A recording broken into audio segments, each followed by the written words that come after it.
So today we will see the derivation of Poincare conjecture, okay, which is derived by Gregory Perelman. See, we know the Christopher symbol equation, half g gamma del. We know how to derive the metric tensor through and by because of explaining gamma function or gamma Christopher symbol, we can derive this equation. Okay, then we know Riemann curvature tensor.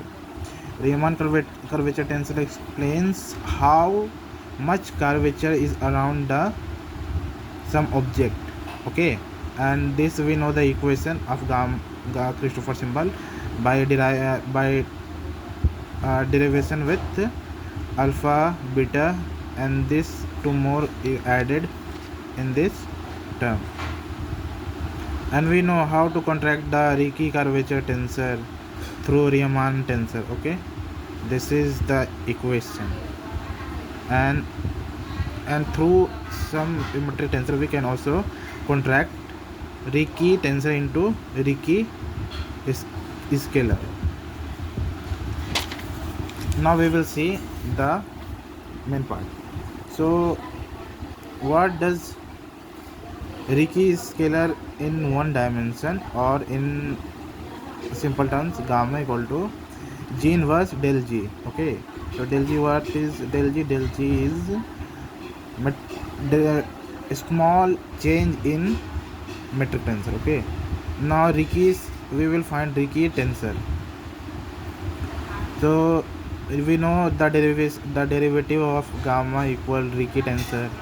So this is a derivative form. Okay, like uh,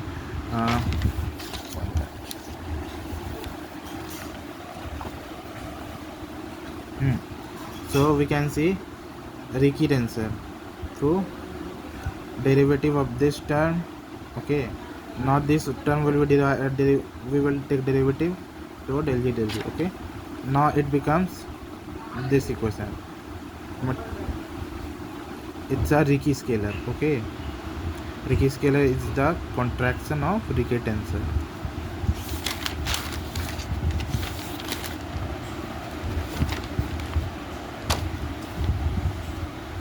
Now see orthonormal tangent vector which is perpendicular to each other. Now we will see how this vector around Riemann curvature tensor move.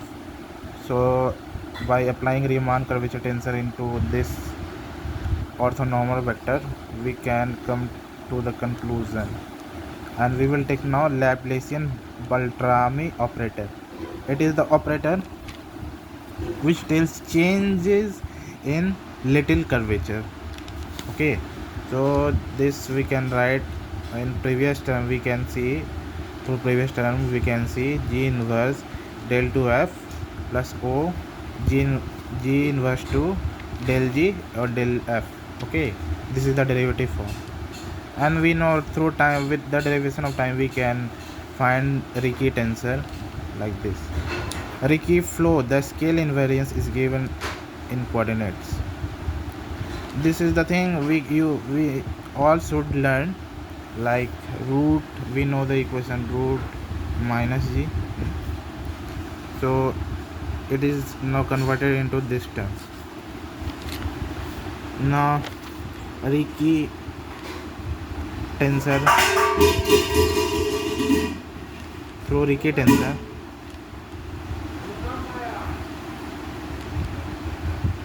tensor we can come to the conclusion that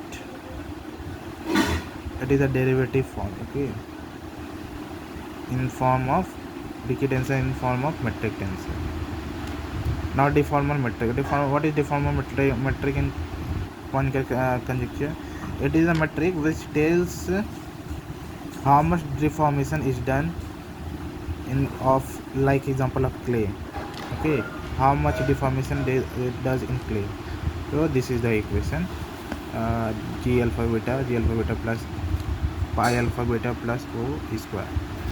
So this is the equation. By taking derivative, we can write this two vectors, and we know you have seen this term. Now Now if you want to take x alpha, then this this term, then all this term will go left side, and we can say through this equation, like we have we have vectors. You can find easily this term in, wait a minute, yes, this equation contracted or make a solution input this term. Okay, now Ricci equation. What is Ricci equation? Gauge transformation Ricci equation. It tells that what is gauge theory. It tells how much a particle energy and its particular value added or subtracted or become constant after revolving two axes. Okay, now we can come to a conclusion, like this term if we want to integrate we will term add constant. Okay, now if we derive metric tensor with, we can take derivative, and this extra quantity, it explains how much deformation is done. Okay. Ricci plus Hayes minus this term will come here, half alpha will equal to 0. So thank you friends, if you like then subscribe my channel. We will come to more videos with scientific equation. Okay, thank you.